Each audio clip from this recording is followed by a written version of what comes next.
and trusted. That, according to Scotland's Justice Secretary Angela Constance, is the aim of a new consultation on reform of the country's parole system. The 12-week exercise is focused on improving the transparency of the system and communicating better with victims and their families. Well, let's speak to Thomas Ross Casey, who's with us in the studio. Morning to you. Good morning. A consultation on reform. Does reform suggest that the current system isn't quite working properly? It's definitely not working properly, but clearly the focus in relation to this consultation paper is to improve the dissemination of information to people who are affected, principally victims and the families of victims.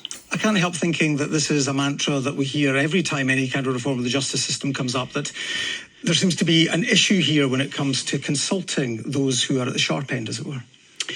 It's a difficult issue because if my family were affected by a serious crime, what I would really want is for the offender never to be released. And the Scottish Government cannot deliver that because the Parole Board is independent of government. So I suppose what we're really dealing with is families who don't care what the reasons are, provided they keep the offender in. And we're really dealing with a situation where there has to be a better explanation as to why we're letting offenders out. And so, I'm slightly concerned that the more pressure is put on the Parole Board to explain reasons for letting people out, less people will get out, and we already have an overcrowded prison system. And the Justice Secretary talks about putting people first, the victims of crime first. Does that mean giving them more say? I mean, how much say do they have at the moment, if any, when it comes to Parole Board decisions? Well, this might sound harsh, but they shouldn't really have any say, because the question for the Parole Board is whether it is safe to release the offender back in. And I suppose that they should have an input into the impact which the offence has had upon them or their relatives, and that's absolutely 100% proper. But that will have been taken into account at the time when the judge passed sentence, and will continue to be taken into account in assessing the seriousness of the offence in the first place. But by the time the question gets to the Parole Board, the question is really whether it's safe to release the offender into the community, and I'm not sure what impact lay people can really have on that. And that would potentially be about rehabilitation, and if prison is about rehabilitation, I suppose there has to be some kind of incentive to take part in these programmes so that you may actually be released early. If you think you're just languishing in jail forever, there is no incentive. Well, the consultation paper repeats the fact that rehabilitation is a priority, but in reality it's not. I mean, the Scottish ministers were found liable for a human rights breach as recently as 14 months ago by Lady Poole in the Court of Session, and routinely prisoners are refused parole because they have not completed rehabilitation courses which they cannot get access to. And in that particular case, they were found in breach of human rights because a prisoner had been refused parole because he hadn't completed a course, and he'd been on the waiting list to do that course for many, many years. And this consultation paper is silent in relation to that issue, where they've actually been found in breach of the Convention on Human Rights by a judge in the Court of Session. So are we putting the cart before the horse here in some respects? Do we need to be looking at the issue of overcrowding and how we actually are able to rehabilitate prisoners?